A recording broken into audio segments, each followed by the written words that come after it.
No matter who you are or what your goals are, I'm sure you can relate to not having enough time to do everything in the day. There is just so many different things that you could do, and they all take time. YouTube video creation is no different. I knew going into it that it was going to be hard to create content for YouTube. My biggest thought was it was going to be really hard to show up in front of a camera and talk, which it's not easy. But one of the hard things for me is having time to create videos. If you're new here, my name is Abby Rose. I live on a farm with my husband and our daughter, who's 15 months old, so she is in the wonderful toddler phase. And we stay really busy with our animals. My husband works a corporate job, and we also have a land clearing business, which I manage all the marketing and the scheduling for. I try to be a good homemaker in the sense that I try to keep a tidy home and feed us, our family. And I work in the garden. I have a really large garden. And the days fill up quickly. So having time for YouTube videos didn't always seem possible. I'm in a very busy season of life. And there was actually a point for a couple months that I did stop making YouTube videos as frequently. But for the last almost 2 months, I have been really consistent with posting a short video 6 days a week, so Sunday through Friday, and then I've been posting a long video on Saturday. And today I want to talk to you about some of the shifts I made to actually make that possible. So let's get started. First off, I have been making videos recently on topics that actually interest me and that I'm really knowledgeable about. And a good example of not doing this was one of my early videos was a video about comparing electric fence to regular fencing. And we were building electric fence at that time. So I was like, yeah, sure, I'll do a video on electric fence, but you know, what's valuable with that? Okay, let's talk about price difference and the difference of building those two fencing. And truthfully, making that video felt like watching paint dry. It was not enjoyable for me, and based on my analytics and the results of that video, it probably wasn't enjoyable for you either. It took so much time and it wasn't worth it. And it took one of the reasons it took so much time is because it was on a topic that I wasn't interested in and I didn't know a whole lot about. So I had to do a lot of research, and it took a lot to have something to say about it. Compare that to the video I did a couple weeks ago about learning what makes somebody lucky.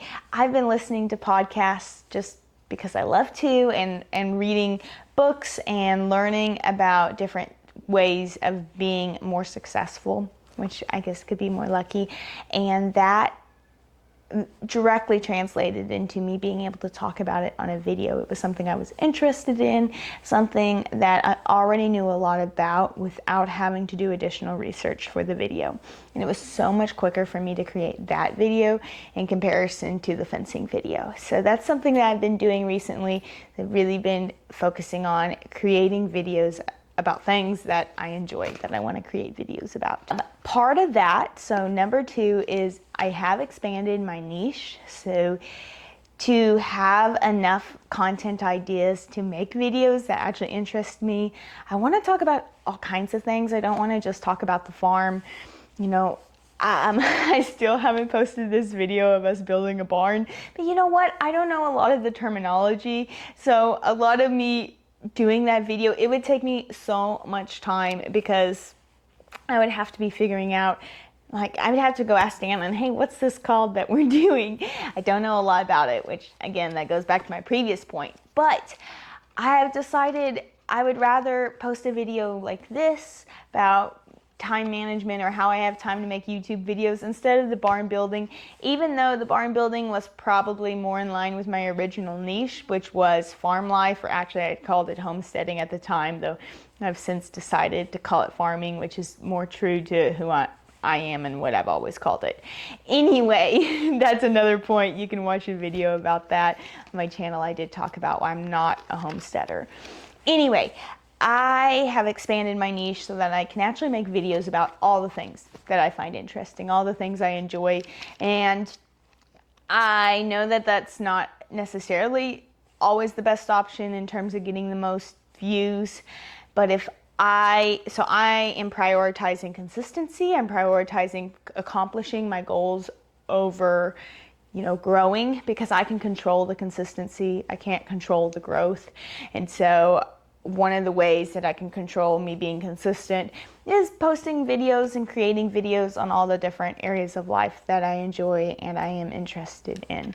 So expanding my niche has really helped me have those ideas that inspire me that I can create videos on. My third way that I have time to create videos is I create intentional time outside to come up with ideas, because one of the things that take a while with YouTube videos is the creation of the idea, the synthesizing the video, having it come together.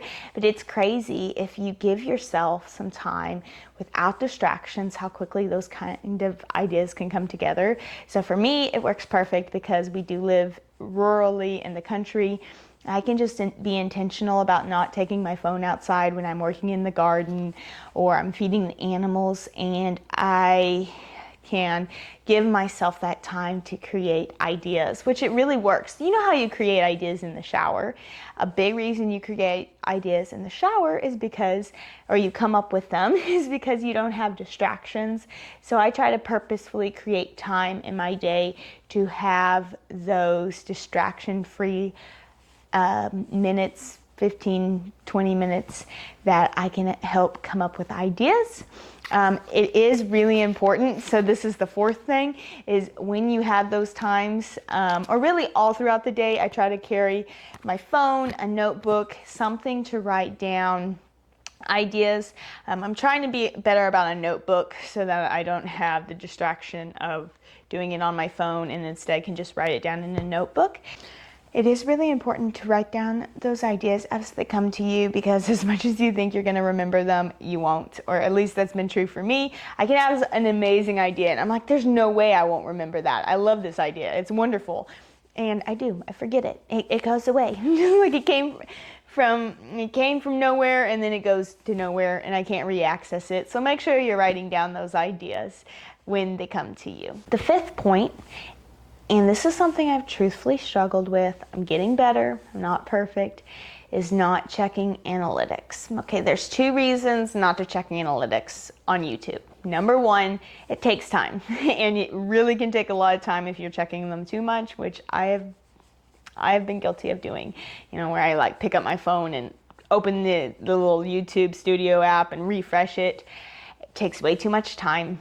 So that is one, and we're all talking about how to save time and how to have time to actually create. Yeah, checking this YouTube analytics doesn't help me create, and it takes way too much time. Also, it can really make me get in my head about what people are and are not finding valuable. And there is value in making sure my content speaks to you and is valuable, but there are so many things that go into whether or not YouTube is showing my video. And yes, I could learn more about that, but we're talking about having enough time, and I really don't have enough time to try to figure out why YouTube only showed my video 10 times one time and 12,000 times the next. Like it's just not something that I can understand. So right now, checking YouTube analytics, it doesn't give me any data really, or it doesn't help me create videos, because like my previous points, I want to create videos out of things that are inspiring me and interesting me in the moment. I don't have time to create personalized, like tailored videos based on what YouTube is showing, and it doesn't really feel true to me to do that. So I'm trying to be better about not checking analytics. If I focus too much on the analytics and what the results of a video are, I can get really uninspired when for some reason they don't they don't produce any results. And right now, again, my goal is consistency and doing what I can, not worrying about what I can't control, which is the views. So getting a lot of time back by deleting the Studio app. I've truthfully deleted it and reinstalled it way too many times, but I'm getting slowly better and better about not wasting my time on that and having instead more time to come up with ideas and create content. Another thing, number 6, is it is important to set reasonable goals. So for me, if I set a goal and it's starting to look like I can't get to that goal, once I fail, I lose all momentum and just kind of throw my hands up, which is a terrible way to handle failure, but truthfully that's how I am, and I probably am not the only one. So when I set an unreasonable goal, if I can't get it completely finished, I end up not doing any of it. So a good example of this, last week I'm like, you know what, instead of just doing one long video a week, I'm going to do 2 long videos a week. I'm going to do farm related on Wednesdays, and then personal growth, talking about ideas on Saturday. And then I got really stressed out Wednesday because I hadn't finished recording the video that I wanted to post that week. It was a video on bee swarming. I needed to do a little bit more work on that, and it started to be obvious that I wasn't going to, and I could feel myself almost not post anything that day. And it made me realize just how important it was to take a step back and keep reasonable goals. So right now for me, having the short video a day and 1 long video a week is reasonable. It's working out so far. I'm not going to increase that because I want to actually stay consistent. I want to set a goal I could reach. Number 7, another important thing is having priorities or setting clear priorities. And it's funny, when I talk about this, my priority is actually not YouTube. When I write down my priorities, my must do, need to do in the day, YouTube is really far down there. Taking care of Miriam, number 1, feeding us is really important. Taking care of our animals, so none of them get sick is so important. Taking care of my garden, because I've already poured in so much work to that.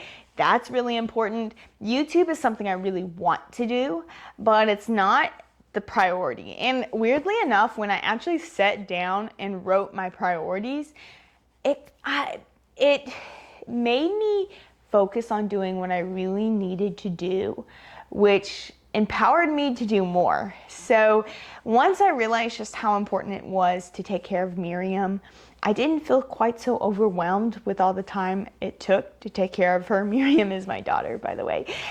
So it made me feel better about all the time I was spending on that. And I felt more productive. And somehow really prioritizing all the other things that were more important led to me figuring out that I did have little gaps in the day that would allow me to produce videos. But it also made me realize that there was a limit to how much time I could spend on each video, which takes me to my next point, number 8, which is minimal editing. So for me personally, I'm not a pro editor, and I'm sure a lot of people aren't. I see videos that are so captivating where there's always something going on, and I think that that's valuable, and maybe there will be a season in my life where I can focus on creating more capturing videos that are that have a lot of editing that keep people really engaged and keep people's attention. But that's just not something I have time for right now. So if I want to produce content, I just have to go ahead and I edit some. I cut out little pauses and sometimes I throw in some overlays, but I do have to do minimal editing or I won't have time. And that means that I lose more people. My retention isn't as high because we're in a world of short videos that are super engaging. And my short videos, I guess they're maybe a tiny bit more engaging, but even those, they're just little clips pinned together with some words or maybe me talking. Even those are minimal editing. And I'm sure if I spent more time on the editing and making them flashier, maybe my retention would go up.